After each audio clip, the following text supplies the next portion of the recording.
حضرت عمر رضی اللہ تعالیٰ شام کی طرف لشکر لے کر روانہ ہیں. ایک جگہ پہ پڑاؤ ڈالا، پتہ چلا کہ اگلا آنے والا جو علاقہ ہے اس کے اندر طاعون کی بیماری پھیل چکی ہے.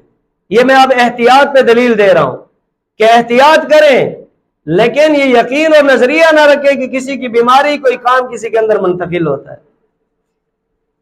حضرت عمر رضی اللہ عنہ نے فرمایا کہ ہم اس راستے سے نہیں جائیں گے، ہم دوسرے راستے سے جائیں گے، یعنی اس علاقے کو ہم چھوڑ دیں گے، دوسرے راستے سے جائیں گے.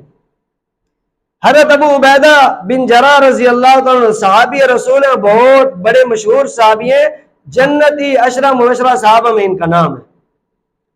کہنے لگے افرارا من قدر اللہ، اے عمر یہ تو اللہ کی تقدیر سے بھاگنے والی بات ہے. حضرت عمر نے فرمایا نفرو من قدر اللہ الی قدر اللہ، ہم اللہ کی ایک تقدیر سے دوسری تقدیر کی طرف جا رہے ہیں. جب بیماری کہیں موجود ہو تو ایک جگہ سے دوسرے راستہ اختیار کرنا یہ بھی میرے اللہ کی طرف سے ہے. اب یہ بحث چل رہی ہے، یہ بات چل رہی ہے دونوں صحابہ میں.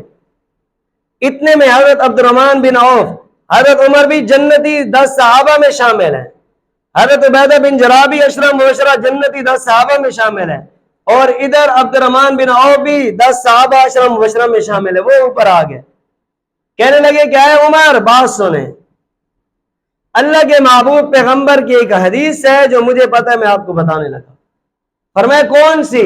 فرمایا اللہ کے نبی نے ارشاد فرمایا کہ جب کسی علاقے میں بیماری پھیل جائے جیسے طاعون ہے تو ان علاقوں کا رخ مت کرو، ان علاقوں میں مت جاؤ. اور فرمایا کہ اگر کسی علاقے میں تم موجود ہو اور وہاں بیماری پھیلی ہوئی ہے تو وہاں علاقوں سے بھاگو بھی نہیں، ان علاقوں سے بھاگو بھی نہیں، وہیں پہ رہو. تو میرے بھائی احتیاط اور چیز ہے، اور یہ فال لینا پرندے سے، جانور سے، وقت سے، یہ اور چیز ہے.